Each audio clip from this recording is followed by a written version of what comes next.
नमस्कार। मैं हूँ CL तलानिया, GPC सीकर से। और GPC सीकर की ई क्लासेस में आज हम पढ़ेंगे पावर सिस्टम थर्ड, जिसका कोड है EE 308। और इसमें जो टॉपिक हम पढ़ेंगे वो है important curve, terms and factors. यानी बहुत सारे जो इम्पोर्टेंट कर्व हैं, टर्म्स हैं, फैक्टर्स हैं जो पावर सिस्टम में जनरली यूज आते हैं, वो हम पढ़ेंगे। तो इसमें जो सबसे पहले जो हम पढ़ने जा रहे हैं वो है chronological load curve. Chronological load curve. तो ये क्रोनोलॉजिकल लोड कर्व क्या होता है, इसके बारे में हम पढ़ेंगे। तो क्रोनोलॉजिकल लोड कर्व है, इसके अंदर हम ये देखेंगे कि एक तरफ है, हम इसमें जो वाई एक्सेस पे हम इस लोड को लेंगे, वाई एक्सेस में हम लोड लेंगे, और जो एक्स एक्सिस है वहाँ पे हम लेंगे टाइम। एक तरफ टाइम, एक तरफ लोड। और ये जो हम ये देख रहे हैं कि जो लोड है पावर प्लांट या पावर स्टेशन पे, लोड पूरे दिन एक जैसा नहीं रहता है, और ये लोड समय समय के अनुसार बदलता रहता है। तो हम इसमें जो लोड में और जो टाइम का जो वेरिएशन होता है उसमें बदलाव, उसको हम जो रिकॉर्ड करते हैं उसको हम बोलते हैं chronological load curve. Chronological load curve. तो इसकी जो डेफिनेशन है वो क्या है, देखो ये क्या कहता है कि पूरे दिन में लोड में होने वाले परिवर्तन को क्रोनोलॉजिकल लोड कर्व कहते हैं। यानी पूरे दिन में जो लोड में समय समय पे जो बदलाव होते हैं, तो इसे साधारण लोड कर्व भी हम कह सकते हैं। तो किसी भी पावर स्टेशन पर, किसी भी पावर स्टेशन पर लोड एक जैसा नहीं रहता है, ये समय के अनुसार बदलता रहता है। तो इस कर्व में लोड जो है इसको हम किलोवाट में लेंगे और इसको वाई एक्सेस पर लेंगे, और जो समय है उसको हम एक्स एक्सेस पर लेंगे। और ये जो कर्व है, ये कर्व प्रत्येक घंटे का औसत लोड लेकर प्रतिदिन खींचते रहते हैं।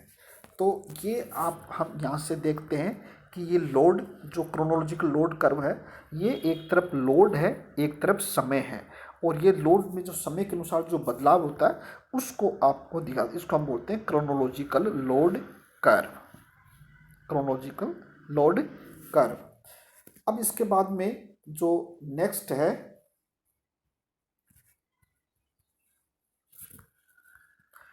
Load duration curve. नेक्स्ट क्या है, लोड ड्यूरेशन कर्व।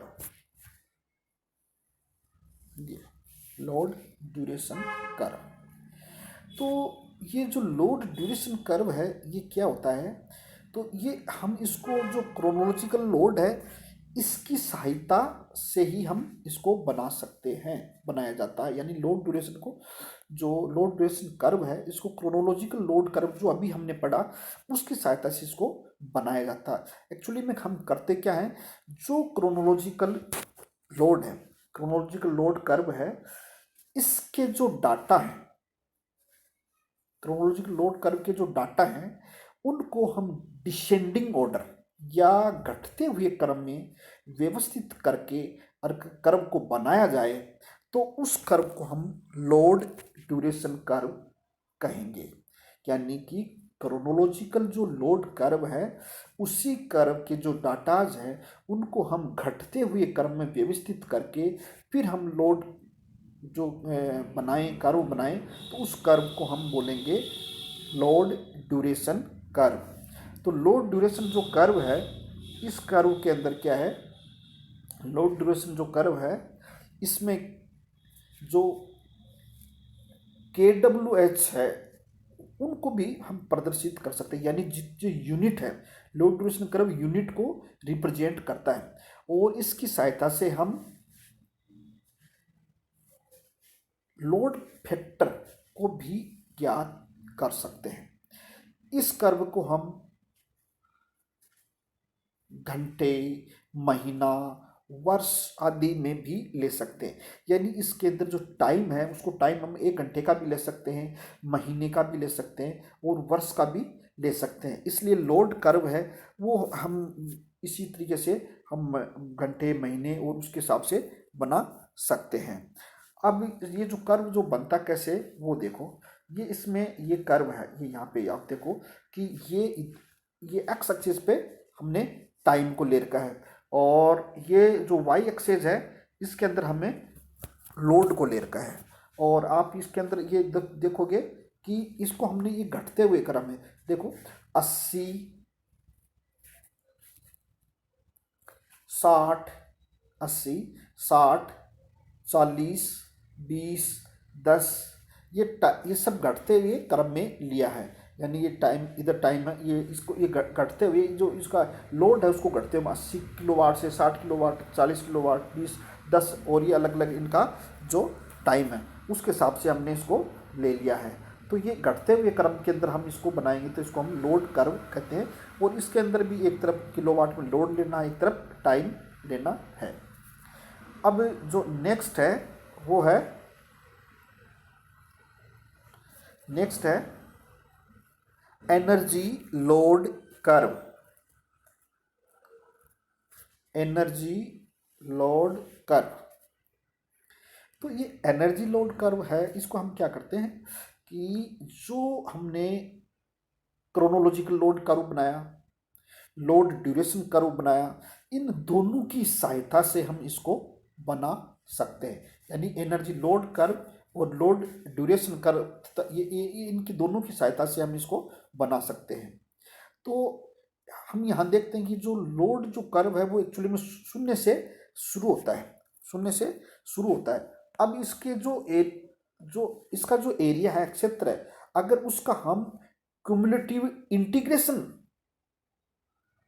करें और उससे जो प्राप्त होता है तो वो हम ये आपका एनर्जी जो कर्व, यानी कि एनर्जी जो कर्व है वो क्या कि आपका जो लोड ड्यूरेशन कर्व है उसके कम्युलेटिव इंटीग्रेशन से प्राप्त होता है। यानी इसका जो हम इंटीग्रेशन कर दें तो हमारे जो प्राप्त होगा वो होगा, क्या होगा, एनर्जी लोड कर्व। यानी कि ये कम्युलेटिव इंटीग्रेशन से प्राप्त होगा, इसलिए इसे हम, इसका दूसरा नाम है समाकलित भार अवधि वक्र भी इसको हम कह सकते हैं। तो हमने देखा इन दोनों जो हमने पहले बनाए, कौन कौन से बनाए, लोड ड्यूरेशन कर्व बनाया और क्रोनोलॉजिकल लोड कर्व, इन दोनों की सहायता से हम इसको बना सकते हैं।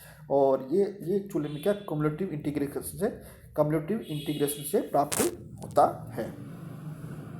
अब यहाँ हम ये देखते हैं कि ये इससे हम क्या क्या कर सकते हैं। तो इससे हम देखते हैं कि ये जो है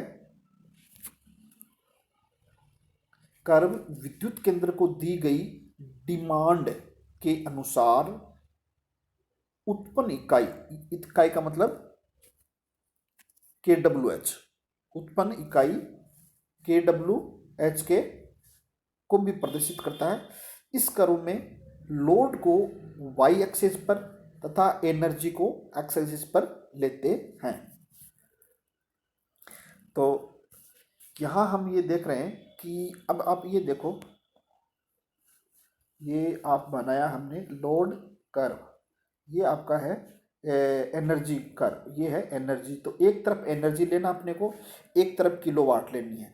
तो एक तरफ लोड लेना है, एक तरफ एनर्जी लेनी है। तो ये जो इसके अंदर जो हम ग्राफ खींचेंगे लोड में और एनर्जी के अंदर जो ग्राफ खींचेंगे उस ग्राफ को हम कहेंगे एनर्जी लोड कर्व। यानी कि आपको y एक्सिस पे लेना है लोड और x एक्सिस पे लेना है एनर्जी। तो ये जो कर्व है इसको हम बोलेंगे एनर्जी लोड कर्व। तो ये हमने 3 आपके ये पढ़ लिए, एक तो एनर्जी लोड कर्व, दूसरा हमने पढ़ लिया लोड ड्यूरेशन कर्व, और तीसरा हमने पढ़ लिया क्रोनोलॉजिकल लोड कर्व। ये तीनों लोड कर्व है, ये एग्जाम में इनमें से कोई न कोई पूछते ही रहते हैं। अब इसके बाद हम पढ़ेंगे कुछ इम्पोर्टेंट टर्म्स और फैक्टर्स हैं जो कि न्यूमेरिकल वगैरह में, और ये आपको इसको एनालिसिस में, ये पावर सिस्टम के एनालिसिस में काम आते हैं, और ये टर्म्स बार बार में यूज होती रहती है। तो ये जो टर्म्स हैं,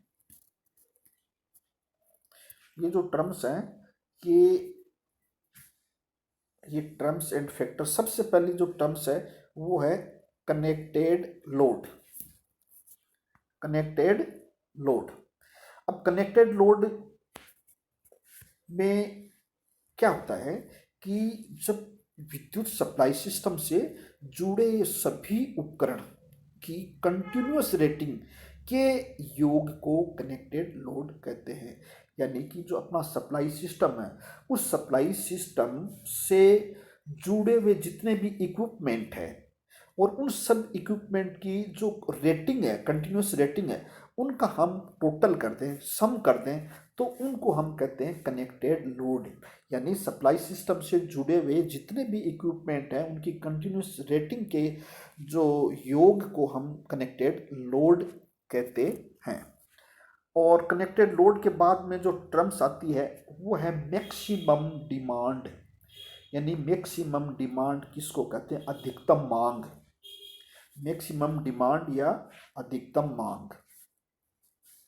तो मैक्सिमम डिमांड या अधिकतम मांग, तो ये है किसी भी दिए हुए समय, ये देखो किसी भी दिए हुए समय में सप्लाई स्टेशन से जो अधिकतम लोड प्रदान करता है। यानी किसी भी दिए हुए समय में जो सप्लाई स्टेशन जो कि अधिकतम लोड प्रदान करता है, वह अधिकतम मांग कहलाती है। तो मैक्सिमम जो डिमांड होती है वो कभी भी कनेक्टेड लोड से ज़्यादा नहीं होती है, कम ही होती है। तो ये था मैक्सिमम डिमांड। अब मैक्सिमम डिमांड के बाद जो हम देखेंगे वो है डिमांड फैक्टर, मांग गुणांक। तो ये क्या है कि जो विद्युत सप्लाई सिस्टम है उस पे जो मैक्सिमम आपकी जो डिमांड है और जो कनेक्टेड लोड है, उन दोनों का जो रेशियो या अनुपात है, उसको हम डिमांड फैक्टर कहते हैं।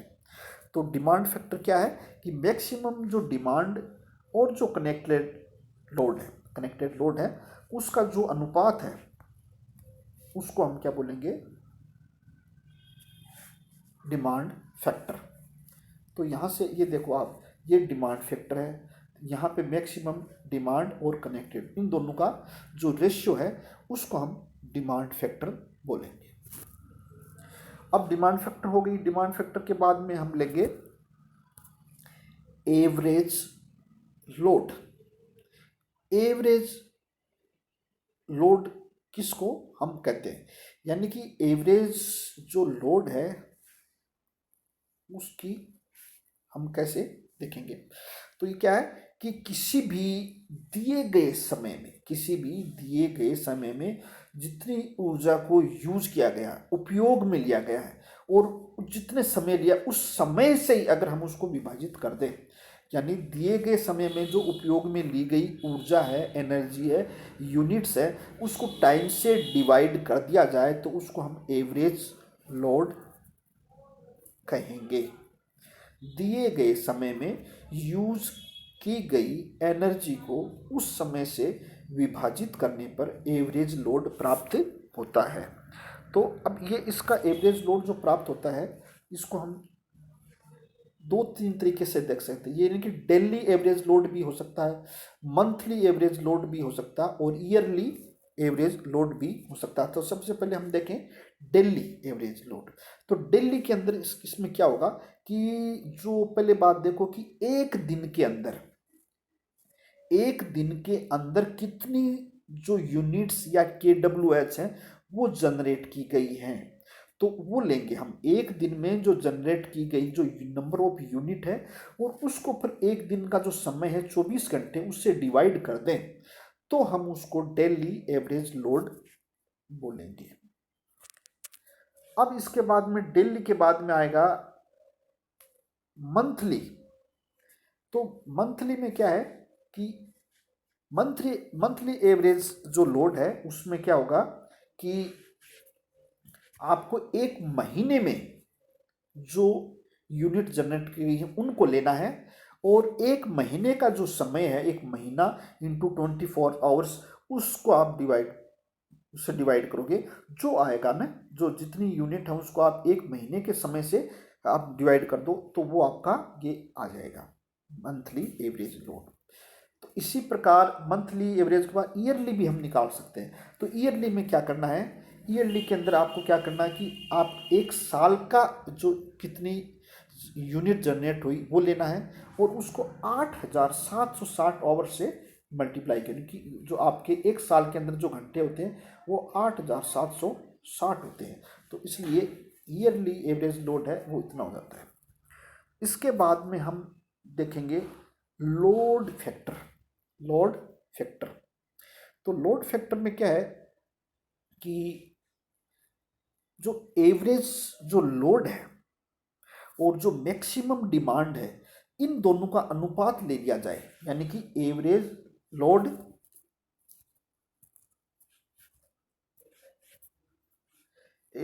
लोड फैक्टर एवरेज लोड तथा मैक्सिमम डिमांड के अनुपात को लोड फैक्टर कहते हैं। तो ये लोड फैक्टर है, ये एवरेज लोड तथा मैक्सिमम डिमांड के अनुपात को लोड फैक्टर कहते हैं। अब इसका जो फॉर्मूला हम लेंगे वो क्या होगा, load factor equal to average load बटे मैक्सिमम डिमांड। अगर हम इसको दोनों को सेम टाइम से मल्टीप्लाई ऊपर और नीचे कर दें, इसको टी से मल्टीप्लाई कर दें, तो ये आपका एवरेज लोड इन जो टाइम है ये आपका आपकी एनर्जी बन जाएगी। और ये इस तरीके से भी हमको इसको रिप्रेजेंट हम कर सकते हैं। तो ये था लोड फैक्टर। अब लोड फैक्टर के बाद में हम देखेंगे, लोड फैक्टर के बाद हम देखेंगे डाइवर्सिटी फैक्टर। तो डाइवर्सिटी फैक्टर क्या है कि जो किसी अवधि में विभिन्न उपभोक्ताओं की अधिक मांग का योग, ये देखने की बात है। यानी डिफरेंट जो कंज्यूमर्स है उन सब की जो मैक्सिमम डिमांड है उनका सम लेंगे, योग लेंगे, तथा पावर स्टेशन पर जो अधिकतम मांग है उसके अनुपात को हम डाइवर्सिटी फैक्टर कहते हैं। यानी कि किसी अवधि में विभिन्न उपभोक्ताओं की अधिकतम मांग का योग तथा पावर स्टेशन की अधिकतम मांग के अनुपात को डाइवर्सिटी फैक्टर कहते हैं। तो अब हम ये जानते हैं कि जो कनेक्टेड जो लोड है, कनेक्टेड लोड वो पावर स्टेशन पर एक साथ में नहीं जुड़ता है। पावर स्टेशन है वो एक साथ नहीं जुड़ता, जो कनेक्टेड लोड है वो पावर स्टेशन पर एक साथ नहीं आता है। इसलिए डाइवर्सिटी जो फैक्टर की जो वैल्यू हमेशा एक से अधिक होगी। और इसका जो फॉर्मूला है वो कैसे बनेगा, देखो, डाइवर्सिटी फैक्टर इक्वल टू विभिन्न उपभोक्ताओं के भारों की अधिकतम मांग का योग। विभिन्न उपभोक्ताओं के भारों के अधिकतम मांग का योग बट्टे विद्युत केंद्र की अधिकतम मांग, इन दोनों का जो अनुपात है उसको हम डाइवर्सिटी फैक्टर कहेंगे। और इसकी जो वैल्यू है ऑलवेज ग्रेटर देन 1 होगी। डाइवर्सिटी फैक्टर हमेशा एक से बड़ा होता है। तो ये ऑब्जेक्टिव क्वेश्चन के लिए ध्यान रखने की बात है ये कि डाइवर्सिटी फैक्टर की वैल्यू हमेशा ग्रेटर देन 1 होती है। अब डाइवर्सिटी फैक्टर के बाद हम पढ़ेंगे कैपेसिटी फैक्टर। तो ये है कैपेसिटी फैक्टर। तो कैपेसिटी फैक्टर क्या है कि जो पावर प्लांट है, पावर स्टेशन है, इसमें हम भविष्य में फ्यूचर में होने वाले एक्सटेंशन या विस्तार को ध्यान में रखते हैं। तो उससे हम जो भविष्य में होने वाले विस्तार तथा विद्युत भार में जो वृद्धि को देखते हुए प्रत्येक जो पावर प्लांट है उसमें एक रिजर्व कैपेसिटी रखी जाती है। यानी कि हमें कितनी रिजर्व कैपेसिटी रखनी चाहिए। रिजर्व कैपेसिटी हमें भविष्य में जो पावर प्लांट में और अपने जो लोड में जो भी कंज्यूमर एक्सटेंशन होने वाला है उसको ध्यान में रखते हुए एक रिजर्व कैपेसिटी रखी जाती है। उसी से हम ये कैपेसिटी फैक्टर निकालते हैं। तो कैपेसिटी फैक्टर क्या होता है कि कैपेसिटी फैक्टर है वो है एवरेज डिमांड बटे प्लांट की कैपेसिटी। कैपेसिटी फैक्टर क्या है? एवरेज डिमांड बटे प्लांट की कैपेसिटी।